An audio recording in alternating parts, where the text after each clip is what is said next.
Sobat Blogger, udara di alam seperti ini memang sangat menyegarkan. Dan perjalanan kali ini, saya akan mengajak Sobat Blogger untuk menelusuri keindahan alam yang ada di sekitar sini, sekaligus melihat potensi ekonomi yang ada. Nah, sahabat blogger, kali ini saya akan mengajak kamu semua untuk melihat lebih dekat lagi tentang produk-produk apa saja yang dibuat dari bahan eceng gondok. Penasaran kan? Tetap ikuti saya di Blogger Putih Abu-Abu, 1000 kreasi menggapai impian.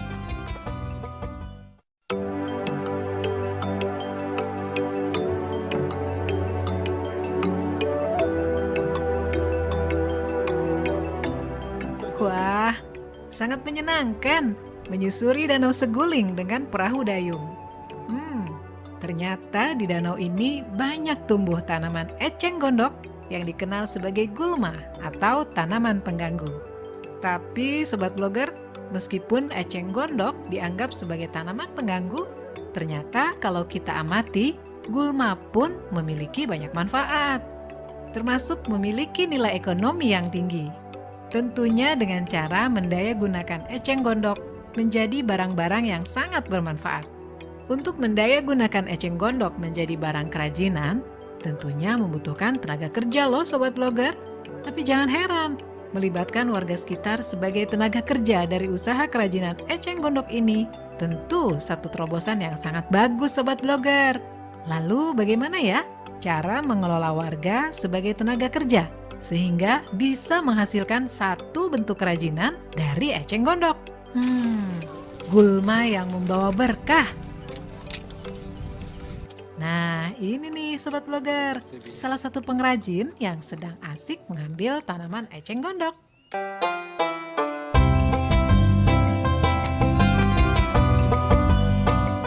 Selamat siang Bapak, perkenalkan saya Devi dari Blogger Putih Abu-Abu. Bapak ini sedang apa ya? Ini lagi ngambil eceng gondok, Bu. Oh, eceng gondok. Buat apa sih? Ini bisa dibikin kerajinan. Kerajinan apa tuh? Kayak semacam tas gitu. Oh, bikin tas bisa Iya, Pak bisa, ya? bisa. Kok ini daun-daunnya dipotongin Pak? Iya, dipotongin karena kan yang kita butuhkan yang ini. Ini Bapak yang punya ya? Iya, jadi ini kita memberdayakan masyarakat di sini. Kebetulan ini eceng gondok itu banyak sekali di sini. Pak, banyak di sekali ya? Seguling, ya. Jadi kita manfaatkan. Iya Pak ya.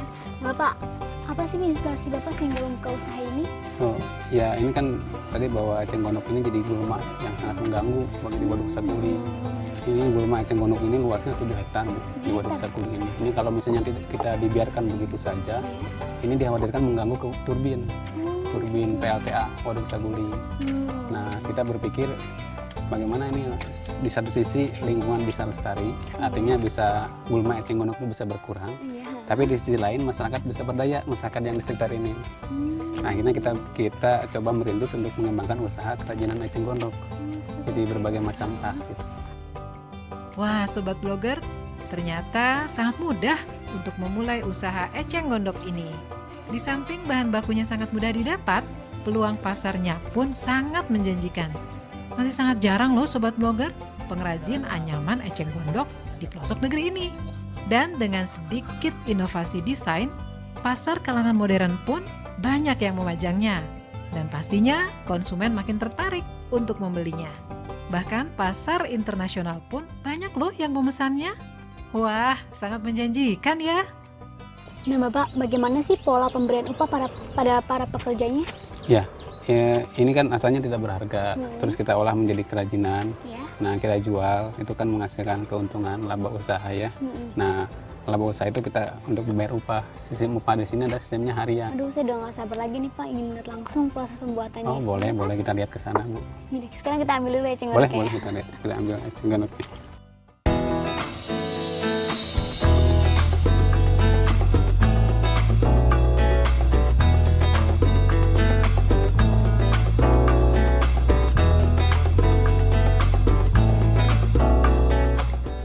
Nah, Sobat Blogger, bicara soal upah tenaga kerja. Ternyata upah merupakan komponen atau faktor yang paling mendasar dari produktivitas tenaga kerja yang kita punya. Jika mengabaikan hal ini, maka akan fatal akibatnya. Kinerja tenaga kerja, produktivitas, kualitas, dan kuantitas produk pun menjadi turun karena tenaga kerja yang ada tidak pernah termotivasi untuk melakukan lebih banyak buat perusahaan atau pengusahanya. Meskipun uang bukan segalanya, tapi yang harus Sobat Blogger pahami bahwa dengan memberikan upah yang layak dan tepat waktu, itu sama saja dengan menghargai orang-orang yang bekerja untuk kita. Lihat saja produk-produk kerajinan anyaman eceng gondok Sobat Blogger. Lucu-lucu, unik, dan sangat menggugah hati untuk memilikinya. Sobat Blogger pasti ingin tahu kan bagaimana cara membuatnya? Tetap di Blogger Putih Abu-Abu, 1000 kreasi menggapai impian.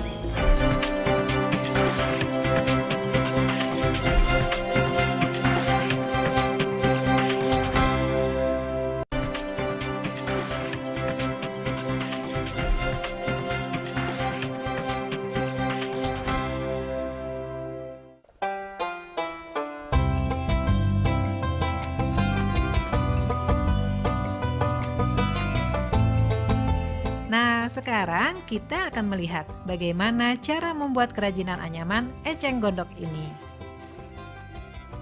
Ada tahapan yang harus kita lewati, menyiapkan alat-alat dan bahan bakunya. Bahan bakunya sudah pasti eceng gondok yang sudah kering. Sedangkan untuk peralatannya, yaitu papan, kayu, gergaji, martil, paku, bahan kain, alat penjepit, gunting, pernis, kuas, dan lem untuk perekat. Untuk bahan baku, eceng gondok bisa didapatkan dari danau yang banyak tumbuh liar. Caranya cukup dengan memotong batang eceng gondok dari bagian bawah batang, kemudian buang daunnya, hingga seperti ini. Sedangkan eceng gondok yang baik untuk dibuat anyaman biasanya memiliki tinggi minimal 30 cm, serta berukuran besar dan agak tua. Akhirnya sampai juga.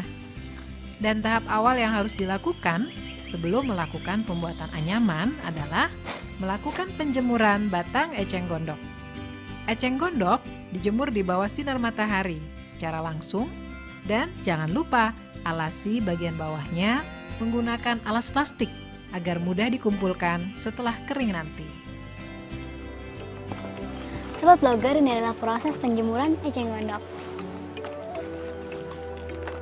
Proses penjemuran sendiri biasanya berlangsung selama 2-3 hari agar batang eceng gondok benar-benar kering dan mudah untuk dianyam.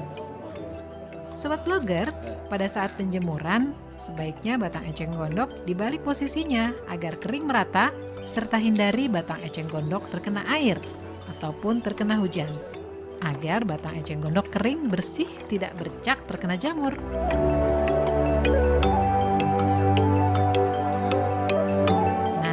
Ini nih Sobat Blogger, batang eceng gondok yang telah kering. Kita kumpulkan dan proses penganyaman pun siap untuk dilakukan.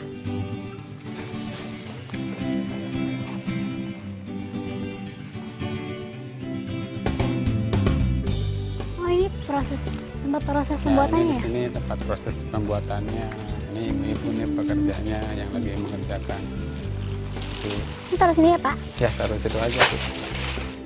Sobat Blogger, ini adalah tempat pengrajin membuat anyaman tas eceng gondok. Dan biasanya para pekerja di sini melakukannya secara sambilan untuk mengisi waktu kosong. Dan para pekerja ini mendapatkan upah secara harian dari pengrajin. Membuang waktu memang hal yang sangat merugikan loh Sobat Blogger. Dan para pekerja ini meskipun melakukannya secara sambilan, namun sangat membantu kebutuhan perekonomian mereka. Ya Pak, proses awalnya itu seperti apa sih untuk Ya. membuat kerajinan ini? Ya, tadi kan kita lihat ke sana ya, kita ngambil ecengnya dari Danau Waduk Dari Saguling. danau, Nah, dari situ kita bawa terus kita jemur, Bu. Oh, jemur tadi ya Pak ya? Jemur di situ tadi 1 minggu itu biar lebih biar kering. Nah, supaya kualitasnya bagus, jadi waktu penjemurannya itu jangan sampai kena ini air hujan. Biar nggak kena, biar nggak berjamur ini. biar nggak berjamur ya Nah, Pak ya? biar mulus seperti itu. Nah, udah kering, udah 1 minggu baru nanti dibawa ke proses selanjutnya sini. Langsung bawa ke Dipotong-potong, sini? nanti Dipotong-potong. dipotong-potong tuh kayak seperti ibu ini, dipotong. Ada potong. Coba tuh ujung-ujungnya dipotong Ya, ya Pak potong ya? ininya yang dipotong. Udah dipotong langsung di ini di press gitu ya. Lebih press manual Di aja. press itu, Ya. oh di Ya, itu ini, gitu ya. digepengin ya? Digepengin. Yang seperti itu tuh. Seperti itu.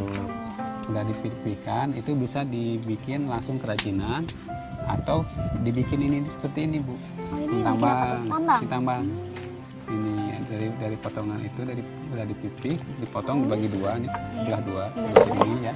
Oh, Nah, nanti bikin tambang seperti bikin ini. tambang seperti itu ya Pak ya? Nah, setelah tambang, nanti kita tergantung mau bikin apa, mau bikin kayak meja seperti ini. Oh, di sini juga jadi Nah, itu, iya, cuma dari toko. ini.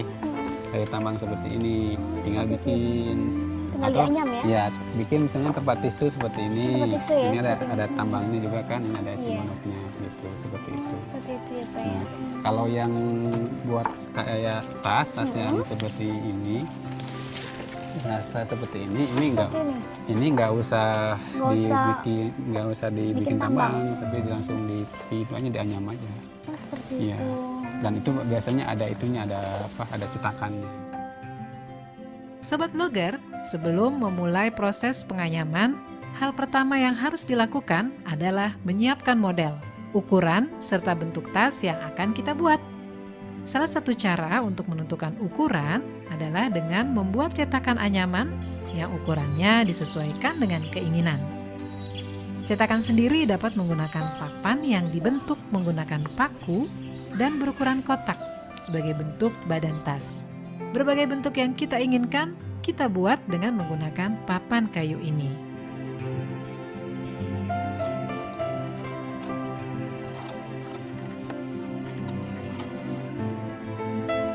Setelah cetakan terbentuk, proses menganyam pun siap dimulai. Sebelum dianyam, batang-batang eceng gondok yang sudah kering dan terkumpul dipipihkan terlebih dahulu menggunakan alat penjepit yang terbuat dari bambu. Sedangkan bagian ujungnya digunting agar terlihat rapi. Nah, batang-batang inilah yang siap untuk dianyam. Proses menganyamnya sendiri sangat mudah loh, Sobat Blogger. Cukup buat anyaman dasar berdasarkan bentuk cetakan dengan pola anyaman disesuaikan dengan selera. Perlahan namun pasti, anyaman pun hampir menutupi semua bagian cetakan kayu. Hingga berbentuk seperti ini nih, Sobat Blogger.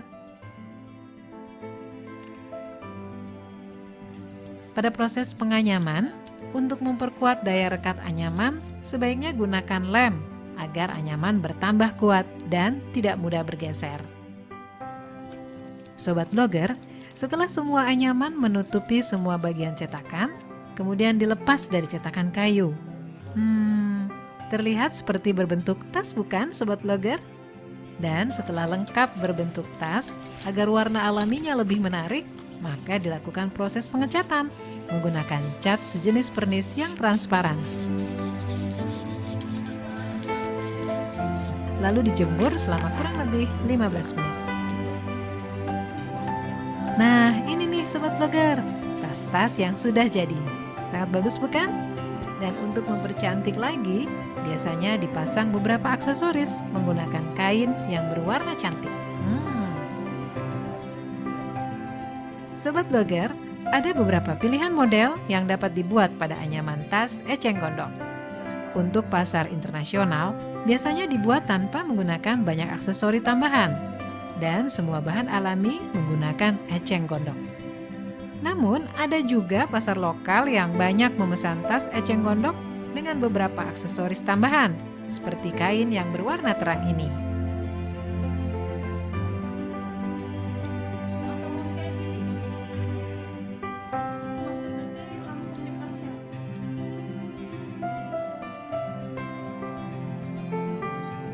Pak, ini proses apa ya? Ini proses akhir, Bu. Oh, proses akhir ya? Ya, jadi ini di sini finishingnya. Tadi kan ini hasil dari tadi ya, Iya, udah di iya, natural tadi finish, ya, Pak ya? natural gitu. Nah, kita kombinasikan dengan kain. Untuk menambahkan aksesoris seperti kain, dapat dilakukan dengan memasang kain menggunakan mesin jahit. Seperti bagian dalam tas yang dipasang kain dan resleting, serta bagian depan tas yang dikombinasikan menggunakan balutan kain yang halus. Atau gantungan tas yang menggunakan kain seperti ini. Tas-tas ini terlihat sangat cantik bukan, Sobat Blogger? Bagaimana Sobat Blogger? Cukup mudah kan membuat tas anyaman eceng gondok ini? Nah, Bapak, setelah jadi, lalu diapakan? Nah, setelah ini kita ke proses pemasaran. Berarti kita langsung ke pemasaran. Ya, kita langsung ke pemasaran. Pemasaran kita salah satunya di situ Patengan. Itu patengan ya, Ya, Pak ya? kita lihat ke sana. Kita lihat ya, Pak ya? Boleh. Nah, Sobat Blogger, sesaat lagi adalah proses pemasarannya. Ingin tahu bagaimana proses pemasarannya? Tetap di Blogger Putih Abu-Abu, 1000 kreasi, apa impian? Ya, Pak, bawa yuk. Yuk, boleh. Yuk. Nah, untuk mengingatkan Sobat Blogger yang ada di rumah, bagaimana cara membuat tas anyaman eceng gondok ini? Kita simak yang berikut ini.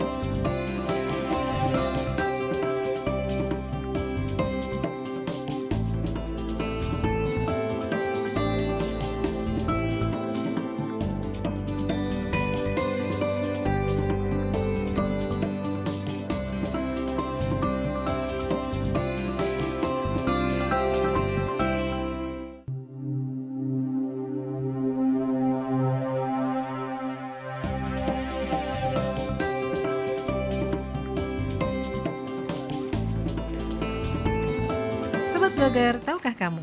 Meskipun sering dianggap sebagai tanaman pengganggu, sebenarnya eceng gondok memberikan efek yang positif terhadap kadar air karena tanaman eceng gondok ini mampu menyerap dan menetralisir kadar logam yang ada di dalam air dengan mengangkat logam-logam berat seperti seng dan merkuri, sehingga kadar air dalam danau tetap bersih dan tidak merusak habitat yang ada. Sobat Blogger, sudah paham kan bagaimana tas eceng gondok ini dibuat? Dan selanjutnya, kita akan menelusuri bagaimana proses menjual tas eceng gondok ini hingga ke pasaran. Tetap di Blogger Putih Abu-Abu, 1000 kreasi menggapai impian.